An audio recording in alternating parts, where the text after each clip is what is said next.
Hey, Abbott, what time is it? It's time for the Abbott and Costello Show. We're on the air for ABC here in Hollywood. Well, what are we waiting for? Let's go with the Abbott and Costello Show.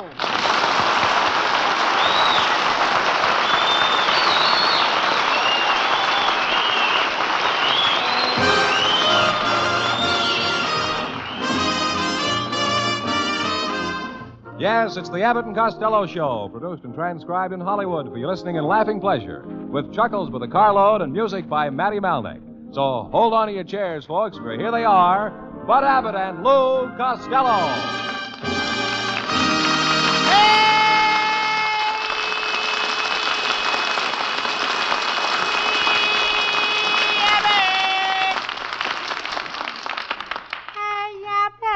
All right. All right, stop yelling. What are you shivering about? Hey. What's the matter? It's cold here tonight, Abbott. Oh, why don't you buy an electric blanket? Well, I have one. They're kind of tricky. You know, I turned mine up too high, and all night long I kept dreaming I was a fried egg. Well, why didn't you turn it over? I couldn't. I always sleep sunny side up. Oh, talk sense. What have you got there in that pocket of yours? Ah, in that pocket of mine. What is it? What have I got? Yeah. Princess Elizabeth sent me a picture of her new baby. Let me see it. Say, the baby is cute. Yeah. They say it weighed 8 pounds, Lou. Yeah, weighed 8 pounds. And that will be the first pounds England ever raised without the help of the United States.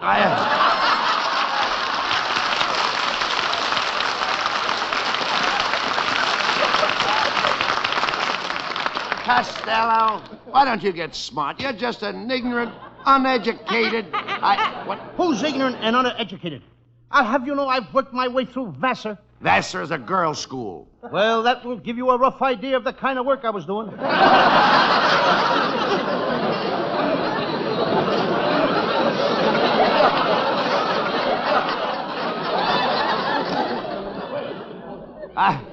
I still say you're a dope. Oh, you shouldn't say that. I was a smart kid, Abbott. When I was 4 years old, I learned how to say daddy. At 4 years old, you could say daddy? Yes, and when I was 12, I learned to say it to my father instead of my mother. Costello, you need somebody to watch over you. Why don't you get married? Not me. When you get married, there's always that honeydew. You mean honeymoon? No, honeydew. After the marriage, it's honeydew the dishes, honeydew the laundry, honeydew the house. Get him out of here! Get him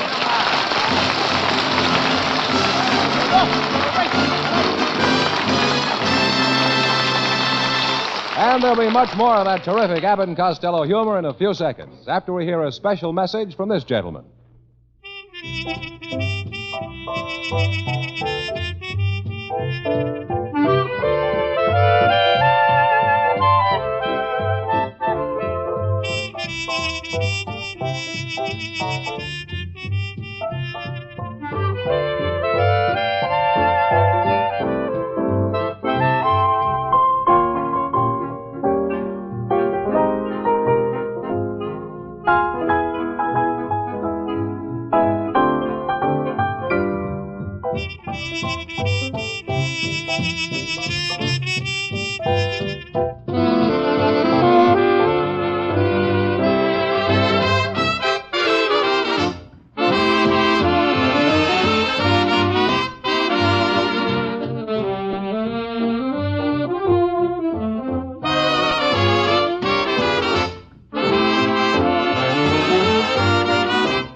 What are you so excited about? Boy, did we have trouble at my house last night.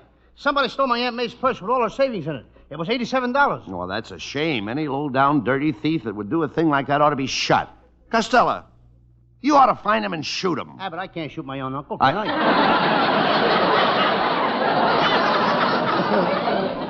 Why doesn't your Uncle Mike get a job and stop loafing around the house, Lou? Oh, he's got a job at the California Highway Traffic Department, and his plan will simplify transportation in Southern California. Well, what is his plan? Now, here it is, and it's very simple. Everybody listen. First, he's going to move Cucamonga to Azusa. Then he's going to move Azusa to Cucamonga. Now, suppose a man wants to go to Azusa, and he's in Cucamonga. He stays home, and he's in Azusa. I think that's very simple. But wait a minute. Suppose a man lives in Cucamonga and he wants to stay in Cucamonga.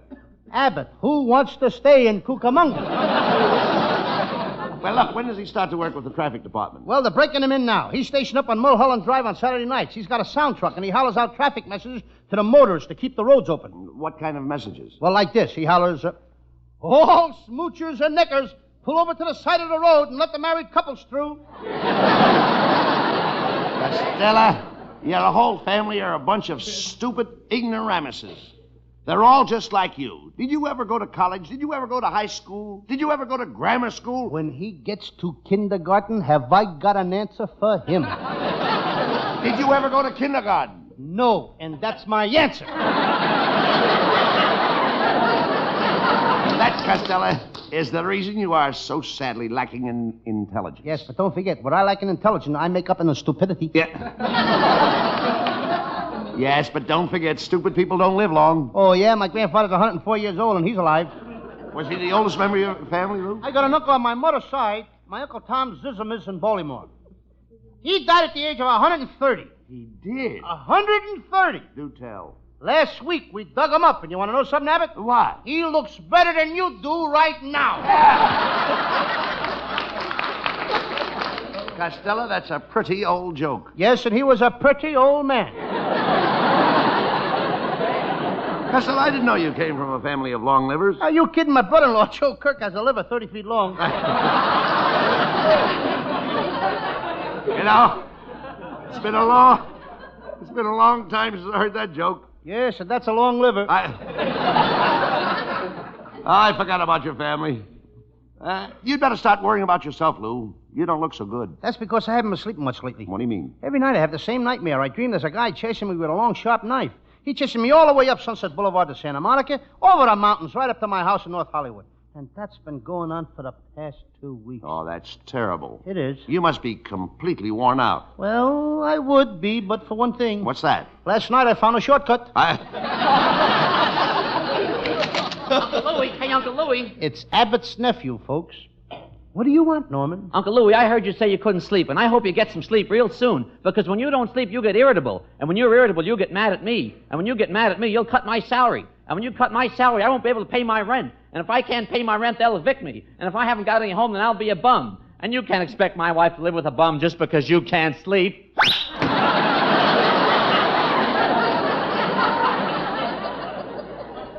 Abbott, I'm telling you right here and now, your nephew Norman ain't going to amount to a thing. Why? I'll tell you why, because last week I got him a swell job. He wouldn't take it. He could have made a lot of money selling Santa and Nita long underwear at half price. Santa and Nita long underwear. At half price. Well, how can they sell it at half price? The factory forgot to put in a $2 window.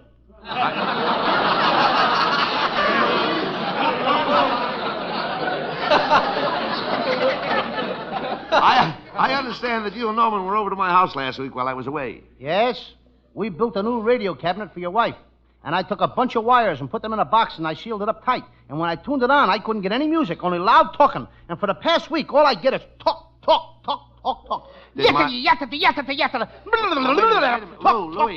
Louie, did my wife like the cabinet? Now that you mention it, I haven't seen her since I sealed up the box.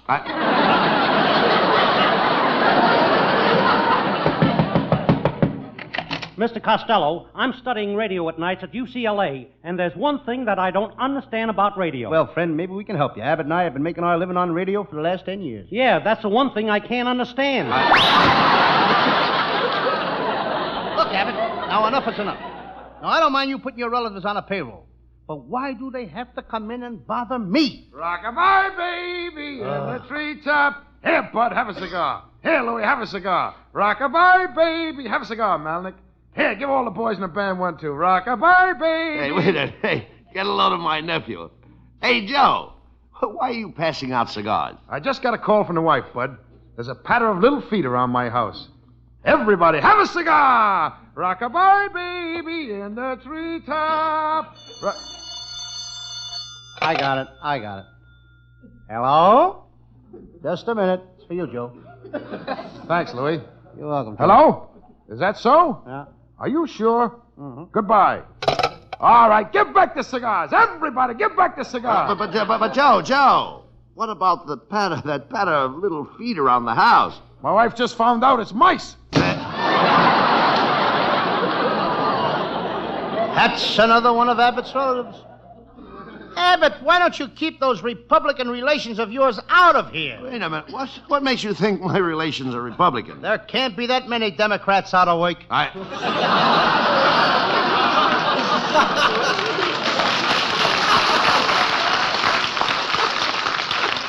Costello, why must you be so bitter towards my relatives? You should learn to be friendly with people.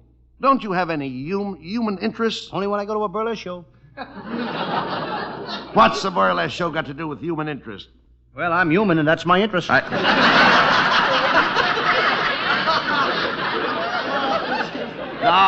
I mean you should try to be more kind to people. Even animals and birds and bees love each other.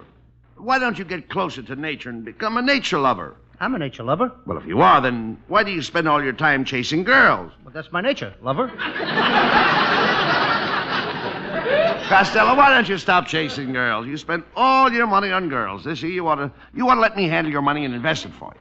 Why, you might wind up with a corner on steel, selling cars, or a corner on wheat, selling flour. Yeah. A corner on Hollywood and Vine, selling apples. Well, that only proves that you have no sense of values. Now, which would you prefer? A 6-foot blonde or a piece of valuable land? I'll take the blonde. But the land I'm thinking of is on Wilshire Boulevard and has a beautiful front. The blonde I'm thinking of is on Wilshire Boulevard and has... You keep the land. Well,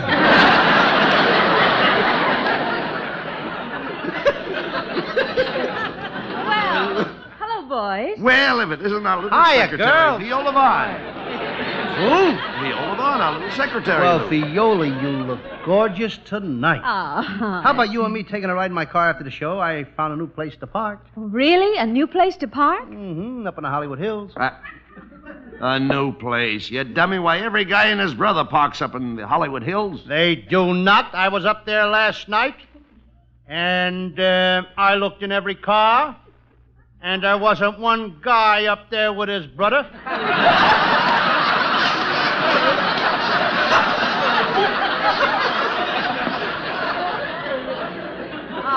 Now, look here, Costello. I'll only go out with you on one condition. You'll have to treat me in the manner to which I'm accustomed. Before we park in the Hollywood Hills, you'll have to take me to a nightclub, buy me a bottle of champagne, a big juicy steak with mushrooms, and some crepe Suzettes for dessert. Viola, when you go home at night, does your mother give you a bottle of champagne and a big steak smothered with mushrooms and crepe Suzettes for dessert? No, but my mother isn't trying to park with me in the Hollywood Hills. That's Stella, you and Viola. All right, Viola, if that's the way you feel about it, you don't have to go out with me. I live just a stone's throw from the YWCA. Oh, how do you know it's only a stone's throw? Because every time I yell, "Hey, girls," they throw stones at me. Costello, I think you better forget about going out with me. You don't really love me. I do, too. Well, then why don't you do something to prove it, Lou? Okay, I will. Viola, for you, I'll jump off the roof of this building. You will? I've got a better idea. To prove my love for you, I'll dive through a plate glass window. Wait a minute. I got a better idea. I know what I'll do. I'll go out in the alley in back of this building and let a bus run over me. Costello, buses don't run in the alley. Why don't you go out on Sunset Boulevard? Are you kidding? A guy can get killed out there. Costello, you're going to get no place with Viola. She's a warm-blooded, affectionate girl. You just don't know how to treat her, Lou. No. Mr. Abbott is right, Costello. Oh. I have a very affectionate nature. I haven't noticed it. No? Well, come here. Costello, I'm going to give you a kiss that'll make you shake and shiver like a bowl of jelly on a frosty morning.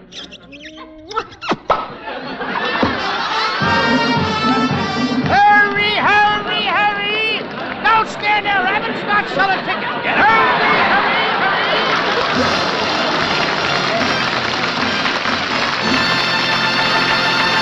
Now, while we take a 60-second intermission, we'd like you to consider this.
gentlemen all over the country, here's our singer, Hal Winters, with one of the top tunes of the country.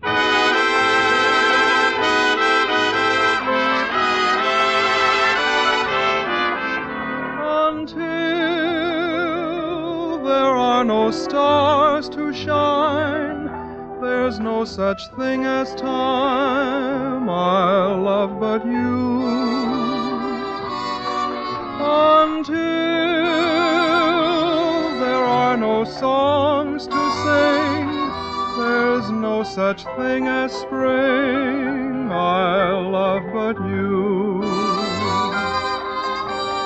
You were sent from heaven just for me, and you are oh so heavenly. Until there is no moon above, there's no such thing as love I love but you.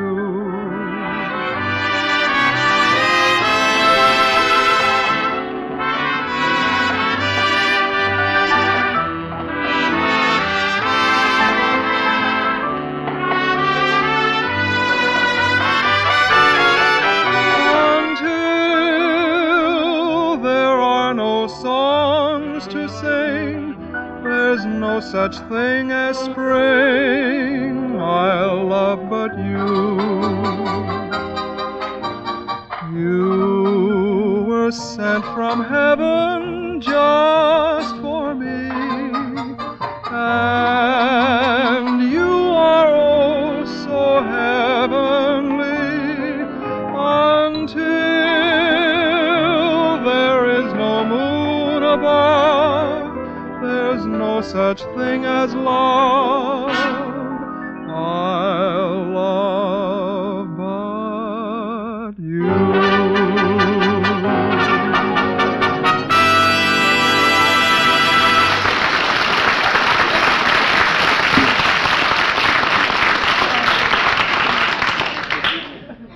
Hey, Abbott, look at the fan letters I got this week.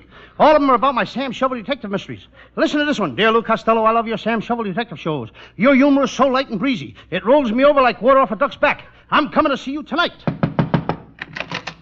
Mr. Costello, someone's here to see you. Who is it? A duck with water rolling off his back.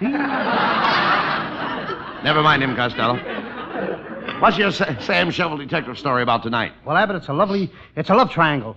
A love triangle. I call it the case of the secretary who was shot while sitting on her boss's knee, or she was on her last lap.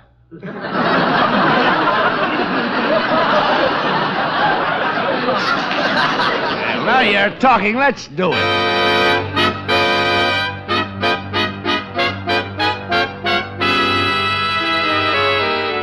I'm Sam Shovel, private detective. Last night I captured a desperate criminal, Muggsy Murray. He tried to get away, so I shot him in the leg. I visited him in the hospital this morning. The doctor had removed the bullet, but Muggsy had a black eye. Seems that during the night he'd taken a turn for the nurse. Or worse.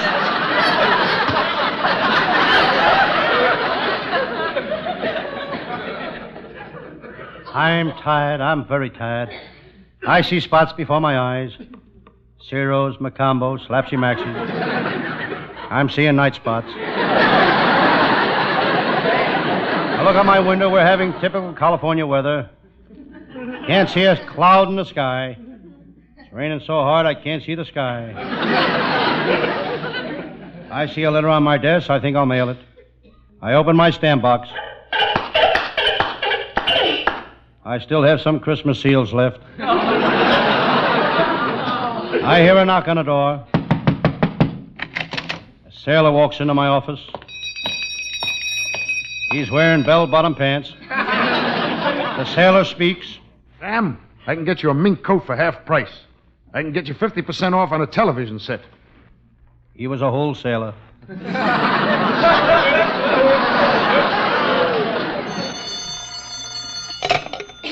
Hello, Sam Shovel, private detective speaking. Hello, Sam. Is Lieutenant Abbott there? No. Well, when he comes in, the next time you see him, tell him I'm going to knock his teeth out. I'll break every bone in his body. I'll cut him up in little pieces and I'll dump him in a wet barrel of cement and drop him in the river. Get that? Who shall I say called? A friend.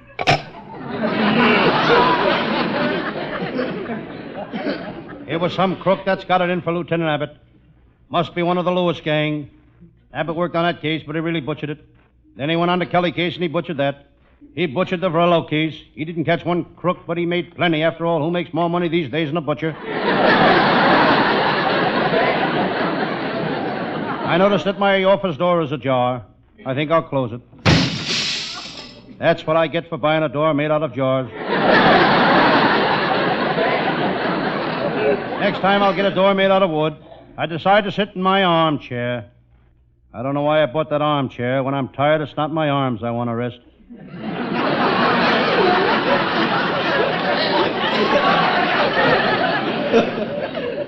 Hello, Sam Shovel. It was my pal, Lieutenant Abbott of the Homicide Squad. Sam, I'm tired. Last night I nailed light-fingered Louis. I'm going to send him to jail for 20 years for side-swiping a car. How can you send a man to jail for 20 years for side-swiping a car? He swiped both sides. Both sides of a new Hudson. Where were you today, Sam? I looked for you. I went to the movie this afternoon. But you went to a movie last night. Why did you go again this afternoon? I had to. I had some popcorn left over from last night. Really, though, I didn't enjoy the picture. There was a guy and his girl necking. First she'd kiss her, then she'd kiss him, then he'd kiss her. Now, wait a minute. Why should that annoy you? I was sitting between them.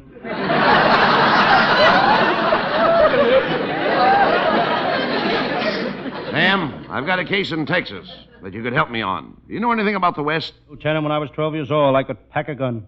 Were you a cowboy? No, I was a shipping clerk in a gun factory. Sam, this is a dangerous case.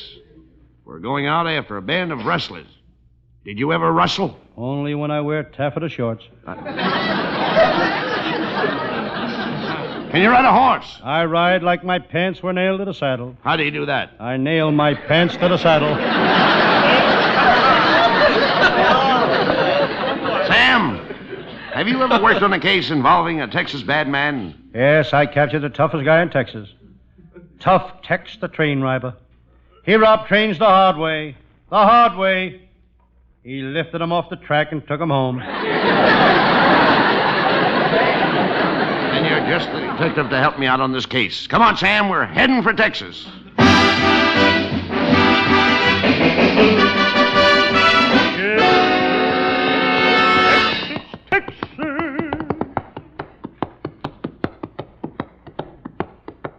I'm getting the horses tired. Lieutenant Abbott and I rode over to the Texas plains. Looking for them there rustlers. Pretty soon we came to some posts. I'll marry you if you'll marry me. I'll marry you if you marry me. They were hitching posts. Suddenly I looked up, and there, standing beside me, was the prettiest girl I ever did see. Well, welcome to Texas, strangers. Who might you all be? I'm Lieutenant Abbott, not you.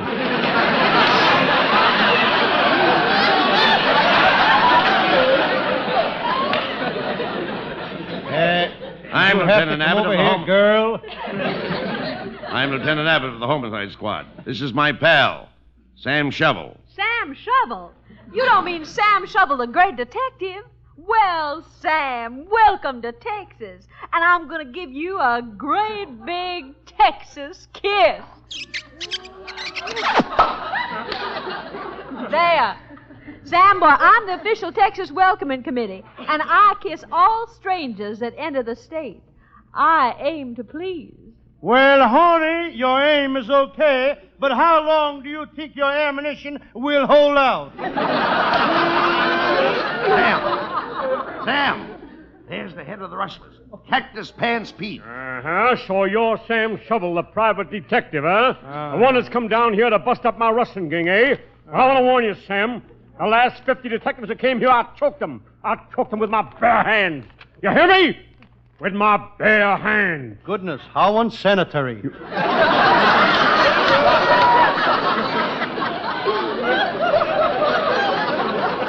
Sam, he's a dangerous man. You're right, Lieutenant. I'm the quickest draw in the West. They don't call me Cactus Pants for nothing. I got the best shooting eye in Texas. They don't call me Cactus Pants for nothing. Well, partner, let's talk this thing over. Sit down. I can't sit down. They don't call me Cactus Pants for nothing. Well, Cactus Pants, I'm a-taking you to jail. Oh, yeah? Take that. Don't be afraid of him, Sam. Show him the stuff you're made of. One more punch like that and the stuff I'm made of will be all over the ground. Sam Shovel, I'm challenging you to a duel. Choose your weapons, man. Knives, shotguns, or pistols. That's old-fashioned, Cactus Pants. We'll fight like Roy Rogers and Gene Autry do in the movies. Good. Gentlemen, here's your weapons. Stand back to back. Now walk 5 paces. Turn and let each other have it. May the best man win. Ready? Ready. Ready. 1, 2, 3, 4, 5. Yo, call everybody, darling. Yo, call everybody, darling. And everybody calls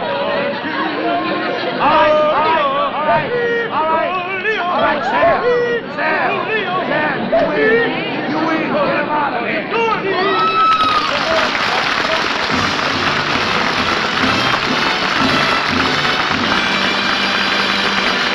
Bud and Lou will wind up tonight's hijinks in just a moment, folks, after a little advice from this fellow.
Costello, before we sign off, let's tell the listeners who the people are that helped out to put our show on. Yes, you're not kidding. You mean the people that put our show together? Tonight they nearly tore it apart.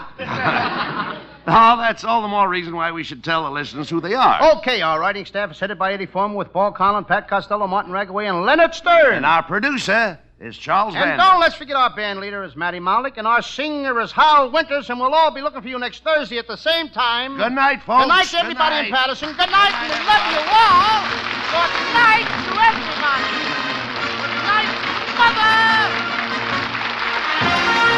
Listen each Thursday night at this time for another great Abbott and Costello show, produced and transcribed in Hollywood. Be sure to stay tuned for the outstanding entertainment which follows throughout the evening on this ABC station.